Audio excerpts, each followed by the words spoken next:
আসসালামু আলাইকুম, মিতা মোস্তফা আমন্ত্রণ জানাচ্ছি এনটিভির মধ্যাহ্নের খবরে।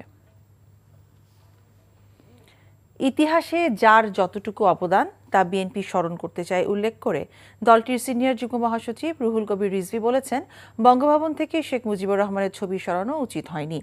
সকালে নয়াপল্টনে বিএনপির কেন্দ্রীয় কার্যালয়ে ৭ই নভেম্বর জাতীয় বিপ্লব ও সংহতি দিবস উপলক্ষে ফ্রি মেডিকেল ক্যাম্প ও রক্তদান কর্মসূচির উদ্বোধন অনুষ্ঠানে তিনি এসব কথা বলেন। রিজভী বলেন, খন্দকার মুশতাক রাষ্ট্রপতি হয়ে বঙ্গভবন থেকে শেখ মুজিবুর রহমানের ছবি সরিয়েছিলেন, তবে শহীদ রাষ্ট্রপতি জিয়াউর রহমান সেই ছবি পুনরায় স্থাপন করেছিলেন। জনগণের জন্য কাজ করতে বেশি দিন সময় প্রয়োজন নেই মন্তব্য করে এ সময় অন্তর্বর্তী সরকারের উদ্দেশ্যে বিএনপির এই নেতা বলেন, রাষ্ট্র পরিচালনায় দরকার অন্তর্গত তাগিদ। বর্তমান স্বাস্থ্য উপদেষ্টা এবং সচিব যোগ্য চিকিৎসকদের সাথে ভালো ব্যবহার করে না বলেও অভিযোগ করেন রিজভী। রাজধানী সহ দেশজুড়ে বিএনপির আয়োজনে শুরু হওয়া এই ফ্রি মেডিকেল ক্যাম্প চলবে দুপুর 2টা পর্যন্ত। যার যতটুকু ইতিহাসে অবস্থান আছে সেটা থাক। আপনারা স্বাধীনতার পরে শেখ মুজিবুর রহমানের অনেক অন্যায়, অনেক দুঃশাসন করেছিলেন, তারপরে বসেছিল তার ছবিটা ছিল। জিয়াউর রহমান কিন্তু তার ছবি পুনঃস্থাপন করেছেন। আমাদের জাতীয় জীবনে, জাতীয় ইতিহাসের আন্দোলনে যার যতটুকু অবদান সেটা স্বীকার করা হয়। আমরা আওয়ামী লীগের মতো সংকীর্ণ নই, আমরা ছোট মনের প্রচার দেব। এই জন্যই বলছি শেখ মুজিবের ছবি নামানোটা উচিত হয়। রাজধানীর নিউ মার্কেট এলাকায় ব্যবসায়ী আব্দুল ওয়াদুদ হত্যা মামলায় বরগুনা 1 আসনের আওয়ামী লীগের সাবেক সংসদ সদস্য ধীরেন্দ্র দেবনাথ শম্ভুর 6 দিনের রিমান্ড মঞ্জুর করেছেন আদালত। মঙ্গলবার ঢাকার মেট্রোপলিটন ম্যাজিস্ট্রেট শরীফুর রহমান শুনানি শেষে রিমান্ডের এই আদেশ দেন। এদিন তাকে আদালতে হাজির করে 10 দিনের রিমান্ড আবেদন করেন মামলার তদন্ত কর্মকর্তা ডিবি পুলিশের রমনা জোনাল টিমের পুলিশ পরিদর্শক জাহাঙ্গীর আরিফ। রাষ্ট্রপক্ষে ঢাকা মহানগর public prosecutor Omar Faruki remand মঞ্জুরের পক্ষে শুনানি করেন। আসামি পক্ষের আইনজীবী রিমান্ড বাতিলের আবেদন করলে শুনানি শেষে আদালত তার 6 দিনের রিমান্ডের আদেশ দেন। এর আগে সোমবার রাতে রাজধানীর উত্তরা থেকে ঢাকা মহানগর গোয়েন্দা পুলিশ তাকে গ্রেফতার করে। বেক্সিমকো গ্রুপের কোম্পানিগুলো ব্যবস্থাপনায় রিসিভার নিয়োগে হাইকোর্ট যে আদেশ দেওয়া হয়েছিল তার মধ্যে শুধু বেক্সিমকো ফার্মাসিউটিক্যালস লিমিটেডের ক্ষেত্রে তা স্থগিত করেছেন আপিল বিভাগ। এই সংক্রান্ত রুল হাইকোর্টে 2 সপ্তাহের মধ্যে নিষ্পত্তি করতে আপিল বিভাগ নির্দেশ দিয়ে এই আদেশ দেন। জ্যেষ্ঠ বিচারপতি মোহাম্মদ আশফাকুল ইসলামের নেতৃত্বাধীন 3 সদস্যের আপিল বিভাগ মঙ্গলবার এই আদেশ দেন। বিচারপতি ফারাহ মাহবুবের নেতৃত্বাধীন হাইকোর্ট বেঞ্চে এই সংক্রান্ত রুল নিষ্পত্তি করতে বলা হয়েছে। গত 5ই সেপ্টেম্বর এক রিটের প্রাথমিক শুনানিতে বেক্সিমকো গ্রুপের সব সম্পত্তি সংযুক্ত করতে এবং গ্রুপটির কোম্পানিগুলো ব্যবস্থাপনায় 6 মাসের জন্য রিসিভার নিয়োগ দিতে বাংলাদেশ ব্যাংককে নির্দেশ দেওয়া হয়। এর আগে গত 1 অক্টোবর লিভ টু আপিলটি চেম্বার আদালতে শুনানির জন্য উঠানো হলে আপিল বিভাগের নিয়মিত বেঞ্চে শুনানির নির্ধারণ করেন। সাভারে পলিথিনে মোড়ানো সান্ত্বনা নামের এক তরুণীর খণ্ড বিখণ্ড মরদেহ উদ্ধার করেছে পুলিশ। ভোরে সাভারের বিরুলিয়া ইউনিয়নের খাগান দত্তপাড়া এলাকার একটি জঙ্গল থেকে মরদেহটি উদ্ধার করা হয়। এ ঘটনায় তার স্বামী নয়ন মিয়াকে গ্রেফতার করেছে পুলিশ। তিনি বলেন, রাতে মস্তকহীন মরদেহটি দেখতে পেয়ে পুলিশকে খবর দেয় স্থানীয়রা। খবর পেয়ে পুলিশ গিয়ে মরদেহটি উদ্ধার করে। প্রথমে মস্তকহীন ও 2 হাতের কবজি কাটা অংশ, পরে 2 হাত ও মাথা উদ্ধার করা হয়।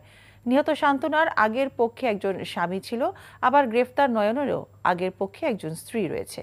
হত্যাকাণ্ডের কারণ উদ্ঘাটনের চেষ্টা চালাচ্ছে পুলিশ। কুষ্টিয়ায় চর দখলকে কেন্দ্র করে এক ব্যক্তিকে হত্যা মামলার প্রধান আসামি হিসেবে গ্রেফতার করেছে র্যাব। গতকাল রাতে কুষ্টিয়ার মিরপুর এলাকা থেকে মোহাম্মদ ইদ্রিস সর্দারকে গ্রেফতার করা হয়। গত রোববার সকালে কুষ্টিয়ার মিরপুর উপজেলার বহলবাড়িয়া ইউনিয়নের নওদা খাদিমপুর গ্রামে পদ্মা নদীতে জেগে ওঠা চর দখলকে কেন্দ্র করে তহিদুল সর্দার নামে একজনকে গুলি করে হত্যা করে প্রতিপক্ষ। এদিকে গত শনিবার কুষ্টিয়ার ভেড়ামারায় বাক প্রতিবন্ধী শিরিন বকুলকে অপহরণ মামলার প্রধান আসামি মোহাম্মদ আসান মণ্ডলকে গ্রেফতার করেছে র্যাব। জাতীয় চিড়িয়াখানায় জলহস্তী যেন পরিণত হয়েছে শ্বেতহস্তিতে। প্রয়োজনের অতিরিক্ত 4টি জলহস্তির পেছনেই বছরে বাড়তি গুনতে হচ্ছে 26 লাখ টাকা। কি হবে এত জলহস্তি পুষে? আবার আফ্রিকার এই তৃণভোজী প্রাণীটি বা কার কাছে নিরাপদ? এমন নানা ভাবনায় জলহস্তী নিয়ে রীতিমতো হিমশিম খাচ্ছে চিড়িয়াখানা কর্তৃপক্ষ। জাহিদুর রহমানের রিপোর্ট।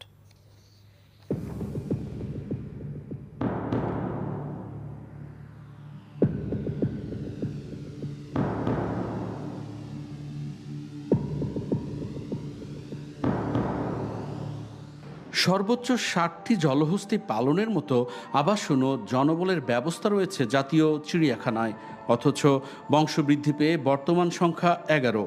গাদাগাদি পরিবেশে গুতুগুতি, সংঘাত সব মিলিয়ে নিরাপদ পরিবেশের অভাবে প্রচণ্ড ঝুঁকির মধ্যে পড়েছে জলহস্তী, যা ভাবিয়ে তুলেছে বন্যপ্রাণী অধিকার রক্ষায় সচেতন দর্শনার্থীদের।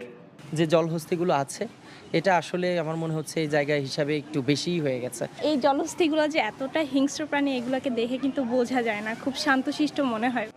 বর্তমানে জলহস্তির মতোই ধারণ ক্ষমতার চেয়ে জাতীয় চিড়িয়াখানায় রয়েছে পাখিসহ 10 প্রজাতির 5 শতাধিক প্রাণী, যে কারণে রোগাক্রান্ত হবার বড় ঝুঁকিতে বন্য প্রাণীগুলো।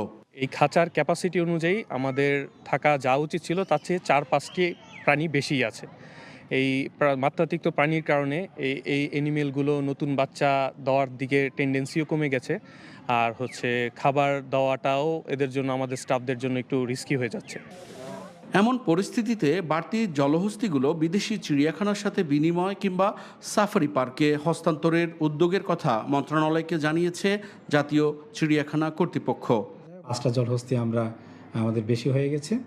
আমরা এই জলহস্তিগুলোকে যদি বিভিন্ন জায়গায় বিনিময়ের মাধ্যমে বা সরকার মূল্য নির্ধারণ করে যদি বিক্রি করতে পারি, তাহলে এটা আমাদের চিড়িয়াখানার ম্যানেজমেন্টের জন্য একটা পজিটিভ প্রভাব পড়বে। ক্রমাগত খাবার ও পরিচালন খরচ বেড়ে যাওয়ায় চিড়িয়াখানা কর্তৃপক্ষের কাছে বাড়তি এসব জলহস্তি এখন রীতিমতো মাথা ব্যথার কারণ হয়ে দাঁড়িয়েছে। জাতীয় চিড়িয়াখানায় যে 11টি জলহস্তি রয়েছে তার সবকটি জন্ম এখানেই, আর এদের মধ্যে কর্তৃপক্ষ মনে করছে অন্তত 4টি অতিরিক্ত। তারা চাইছে দ্রুততম সময়ের মধ্যে এই 4টি জলহস্তিকে অন্য কোনো চিড়িয়াখানায় হস্তান্তর কিংবা প্রয়োজনে টেন্ডারের মাধ্যমে বিক্রি করে দেওয়া। Jahidur Rahman, NTV news, Dhaka. এই ছিল মধ্যাহ্নের খবরে। এই খবরের ভিডিও সহ আপডেট জানতে ভিজিট করুন এনটিভি অনলাইন www.ntvbd.com। এছাড়াও এনটিভি জনপ্রিয় সব অনুষ্ঠান ও খবরের আপডেট জানতে ভিজিট করুন আমাদের ইউটিউব ও ভেরিফাইড ফেসবুক পেজ। 2টায় দুপুরের খবর দেখার আমন্ত্রণ রইল। সবাইকে ধন্যবাদ।